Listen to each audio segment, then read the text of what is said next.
लेकिन विधायक ने उनको धमकी दी कि मैं तुम्हें मरवा दूंगा, तो मैं बुर्खा ओढ़ती थी। तो हमने कहा दीदी हम नकाब ओढ़ते, हम बाहर कैसे निकलेंगे। तो उन्होंने सोचा ये तो मुलायम सिंह का है, नीला देखा तो मायावती का है। नमस्कार, आज हमारे साथ जो शख्सियत हैं फरीदा बेगम जी, बुंदेलखंड कमांडर गुलाबी गैंग। सबसे पहले हम जानना चाहेंगे कि गुलाबी गैंग जो संगठन है, इसमें ऐसा क्या लगा जो आप इसको चुनी और आप इसके साथ आए? इसमें सबसे अच्छा मुझे ये लगा कि जो बेटियों को और महिलाओं को इंसाफ नहीं देती पुलिस, वो गुलाबी गैंग इंसाफ दिलाती है। और इंसाफ के लिए हमें लड़ना चाहिए। इंसाफ एक वो चीज़ है कि इसमें हमारा कोई जात, कोई बिरादरी का कोई मसला नहीं है। सारे जात हमारा एक परिवार है और परिवार की लड़ाई लड़ना एक हमारा धर्म है। अपने राष्ट्रीय कमांडर संपत पाल जी मैम के बारे में आप क्या कहना चाहेंगे?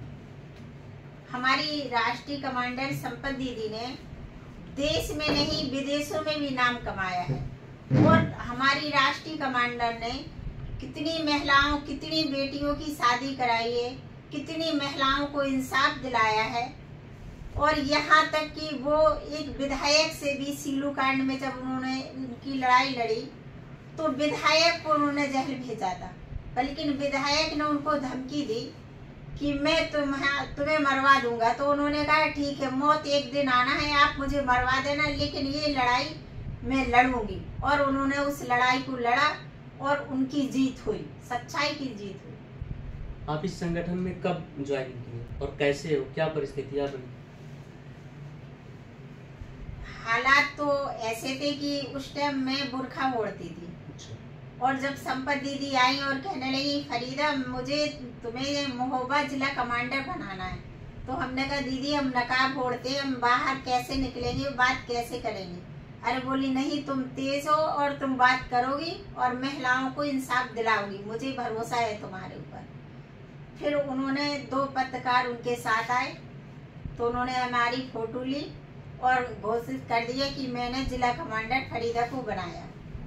उसी बीच एक बेटी का मसला आया, उसका मुकदमा नहीं लिख रहा था, उसके साथ बलात्कार हुआ था। हम दीदी थाने गए, मीडिया ने इंटरव्यू लिया। हालांकि पहली बार तो बोलने में हम झिझके, काफी दिन तक ये चलता रहा कि हम मीडिया के सामने नहीं आते थे, काम करते थे। तो आप लोग ग्राउंड लेवल पे काम करती हैं और हमने देखा है कि इसमें जो है एक ही कलर की सारे लोग जो है, सारी महिलाएं कपड़े पहनती हैं, वो गुलाबी कलर की साड़ी जो भी है, इसका क्या कारण? इसका ये कारण है कि जैसे पहले हम लोग नखलऊ में हमारी राष्ट्रीय कमांडर घिराव करने जाती थी, तो महिलाएं तरह तरह की साड़ी पहनती थी। एक बार ऐसा हुआ कि 2 महिलाएं हमारी छूट गईं। जब हमारी महिलाएं छूट गई तो हमारी राष्ट्रीय कमांडर ने सोचा कि हम एक कलर की कोई ऐसी ड्रेस चुन लें कि जिसमें हमारी महिलाओं की एक पहचान रहेगी कि हमारी महिलाएं भाई इस कलर में है तो एक सी रहेंगी और खो नहीं पाएंगी। जब वो मार्केट में गई तो उन्होंने देखा लाल, तो उन्होंने सोचा ये तो मुलायम सिंह का है, नीला देखा तो मायावती का है। इस तरह से उन्होंने देखते देखते एक गुलाबी दुपट्टा उनको देख गया, तो कहने लगी इस कलर की साड़ी सही रहेगी और गुलाबी साड़ी और गुलाबी डंडा हमारी दीदी ने चुना। तो जब वो कहीं जाती थी तो मीडिया भाइयों ने उनको गुलाबी गैंग कर दिया। अच्छा। जब गुलाबी गैंग का नाम दिया तो इसमें लोगों ने बड़ा ऑब्जेक्शन उठाया, गैंग गैंग। तो फिर वो इलाहाबाद गई और इलाहाबाद में उन्होंने आईजी साहब के सामने एक हवन किया। अच्छा। फलाने दरोगा स्वाहा, फलाने इंस्पेक्टर स्वाहा, मतलब इस तरह से उन्होंने किया। अच्छा। और इसकी बहुत जांच हुई। जब अच्छा। जांच की गई तो उसमें निकला गया कि गुलाबी गैंग हक की और न्याय की लड़ाई लड़ती है। प्रशासन से अगर कोई जीतता है और सरकारों से, तो शायद हमें लगता है पहला नंबर गुलाबी गैंग का है, जो गुलाबी गैंग जीतता है। क्योंकि हम जो है हक और ईमान की लड़ाई लड़ते हैं। ऐसे नहीं है कि हम लोग हवाई करते हो या मीडिया के लिए करते हो। हम लोग दिन में कई काम करते हैं, जैसे कि अभी आपको 1-1.5 घंटा हो गया भाई, इतने बड़े वो होने के बाद भी फिर भी मिलने आए, तो कुछ तो क्वालिटी होगी गुलाबीगंज में। अभी हमारे यहाँ जब हमें कोसामने के लिए जाने की बात चल रही थी प्रयागराज, तो यहाँ आके पुलिस बैठ गई और कहने लगी हम फरीदा को नहीं जाने देंगे। हाँ, फरीदा जाएगी, संगठन ज्यादा जाएगा। हमारी राष्ट्रीय कमांडर ने बोला आईजी साहब से कि अगर आपने फरीदा को रोका तो अगर मेरा नाम संपत पाल होगा तो आपको बांधा ज्ञापन लेने आना पड़ेगा, इतना बवाल कर देंगे कौशमने वाले मामले में। फिर उन्होंने आईजी साहब ने वहाँ जो अपर एसपी थे कोसामने में, उन्होंने यहाँ के अपर एसपी को फोन किया कि भाई फरीदा को आने दो और बवाल ना करवाइए। तो हम लोग गए यहाँ से। तो आप लोग वहाँ बवाल किए या शांतिपूर्वक? नहीं, हमारा शांतिपूर्वक था। हमारा ये था, हमारा मकसद ये है कि न्याय मिलना चाहिए। हमारे बवाल करने से नहीं है हमें मतलब, हमारा मकसद एक ही होता कि न्याय मिलना चाहिए। एक यहाँ पे बेटी थी और मनीलाल पाटीदार बड़े तेज और तर्राक थे। उन्होंने जबरदस्ती लोगों के ऊपर मुकदमे लिख देते थे, जेल भेज देते थे। उन्होंने यहाँ महोबा में इतनी दहशत फैलाई कि कोई भी महिला का सम्मान करते ही नहीं थे। एक महिला गई तो उसने कहा कि साहब मेरी बेटी 6 महीने से गायब है, पुलिस हमारी मदद नहीं कर रही, आप हमारी मदद कर दें। तो वो कहने लगे कि अगर दोबारा मेरे पास आ गई तो मैं तुम्हें ठोक दूंगा। अच्छा। ये बात उनसे किसी ने कहा कि आप जाओ फरीदा बेगम से आप मिलेंगी, आपको इंसाफ मिलेगा। वो हमारे पास आई, हमने कहा सर आपने ऐसा बोला है? कहने लगे हाँ बोला है। हमने कहा चलिए ठीक है। दूसरे दिन हमने तैयारी की कि आज हमें एसपी साहब से, भाई एसपी साहब देखेंगे गुलाबी गैंग को ठोकते हैं कि गुलाबी गैंग किसको ठोकती है, ये तो बाद में पता चलेगा। जब हम लोग ने मीटिंग की, प्रोग्राम किया, तो उन्होंने हमें बुलाया और इसके लिए कहा अगर हमसे गलती हो गई हो तो हम इसके लिए क्षमा चाहते हैं, लेकिन आप मीटिंग नहीं करिए। हमने कहा सर मीटिंग तो हम करेंगे। और 6 महीने से जिसकी बेटी नहीं मिल रही थी, उसकी बेटी 24 घंटे के अंदर महोबा थाने में आ गई। अच्छा। हाँ, और वो लड़के को जहर भेजा और बेटी को उसकी माँ को दिया। बहुत बढ़िया। जैसा कि आप लोग बहुत मुश्किल काम करती हैं, किसी को न्याय दिलाना जो है और बहुत शानदार कार्य है और इसमें मुश्किलें बहुत आती हैं।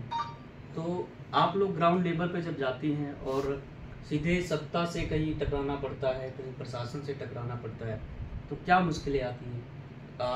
इतने वर्षों में ऐसा कोई घटना हो जो जिसने आपको बहुत ज़्यादा विचलित कर दिया हो? राशन कार्ड वाले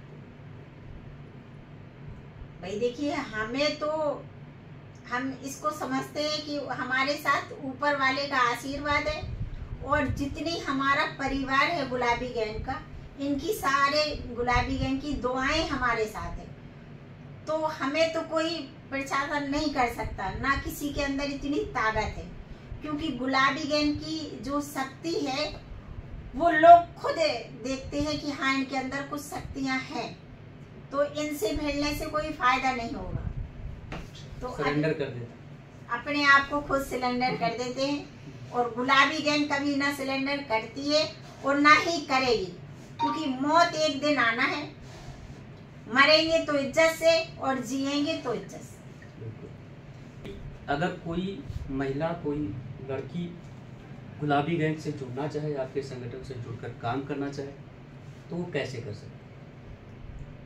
उसको बेटी को हम जोड़ेंगे अपने साथ, और हजारों बेटियां मेरे साथ गुलाबी गैंग में कॉलेज की जुड़ी हुई भी हैं। अच्छा। और उनको, बेटी को हम ताकत देंगे, उनको हम बताएंगे कि आपको कैसे काम करना है, और उनके साथ हम लोग मेहनत करेंगे लगन से।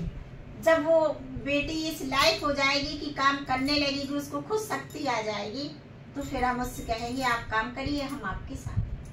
बिल्कुल। कई नेताओं का भी फोन आता होगा कि हमारे साथ आ जाइए, हमारा सपोर्ट कर दीजिए, कभी कुछ ऐसा हुआ?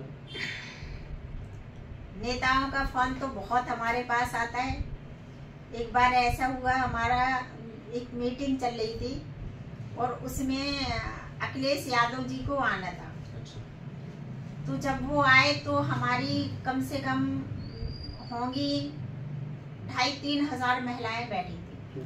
तो जिस जगह मीडिया को बैठना था तो मीडिया की जगह बेटियों को दे दी थी उन्हीं के लोगों ने कि यहाँ गुलाबी गैंग की बेटियां बैठेंगी। पीछे महिलाएं बैठी थी और मीडिया की जगह वो बैठे थे। एक मीडिया ने उसमें बोला कि गुलाबी गैंग पैसा लेके आई है, तो उसमें हमने उसका विरोध किया और बहुत तगड़ा विरोध किया। विरोध करने के बाद हमने कहा अगर किसी को, भाई हम ये इसलिए आए थे कि इसमें इंसाफ मिलेगा, ना कि पैसा।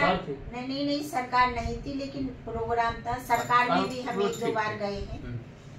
जब हम लोग गए तो हमने कहा हमें नहीं पता था कि ये इस शख्स की मीटिंग है। अगर इस शख्स की है तो ऐसे मंच को हम थूक के जाते हैं गुलाबी गैंग। और जब हमने पत्रकारों का विरोध किया तो उन्होंने बहुत कोशिश की, राजपाल को जाने किसको ज्ञापन दिया और सोचा कि हम फरीदा को जहर भेज दें, लेकिन उन्होंने पूरी ताकत लगाने के बाद फरीदा को वो जहर नहीं भेज पाए। प्रयागराज वाले मामले में भी हमने ऐसा सुना है कि सभी को हाउस अरेस्ट कर लिया गया था जो जिला कमांडर थे, तो कैसे पहुंचे आप लोग वहाँ पे? मैंने आपसे बोला ना कि सबसे पहले तो हमारे यहाँ पुलिस आ गई और महिला पुलिस यहाँ अंदर बैठी थी। जब उन्होंने हमारे संगठन को देखा तो उनकी हालत खुद खराब हो गई। वो खुद अपने आप चल दी। वो कहने नहीं भाई आपको जहाँ जाना है आप जाइए, क्योंकि जितना हमारा संगठन है उतनी पुलिस प्रशासन नहीं है।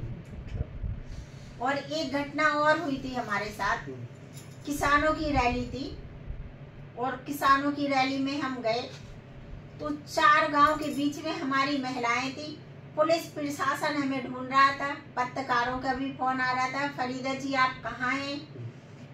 ट्रैक्टर रैली हम लोग ने निकाली थी।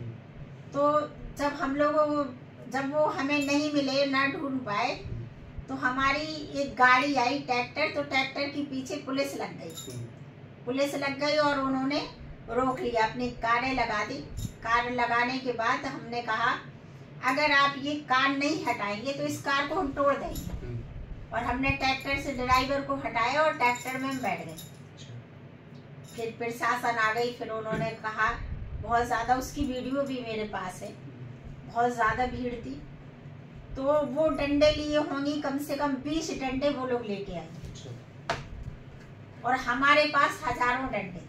और जिस महिला के पास डंडे नहीं थे तो वहां पे एक बेशरम लगी थी। तो हमारी महिलाएं बेशरम तोड़ रही थी।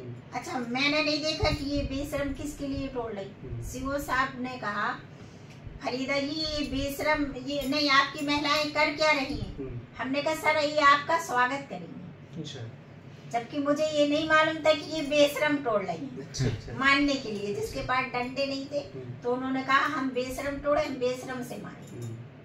तो ये अभी जो आपका संगठन है ये किन किन राज्यों में पहुंच चुका है और कैसे विस्तार कर रही हैं आप इसको?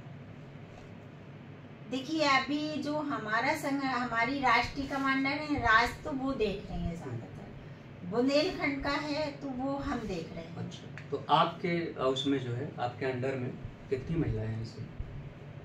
हमारे कम से कम नहीं होंगी तो 3 लाख से ऊपर महिलाएं। अच्छा जी। और पूरे संगठन की बात की जाए तो? पूरे संगठन की बात की जाए तो हमारी राष्ट्रीय कमांडर बताती हमारे पास 11 लाख महिलाएं। कितने वर्ष पुराना हो चुका है संगठन? ये 2006 से हमारी राष्ट्रीय कमांडर ने शुरू किया था। अच्छा। और 2014 में उन्होंने हमें बनाया। अच्छा। अभी हम जिससे बात कर रहे थे फरीदा बेगम जी हैं।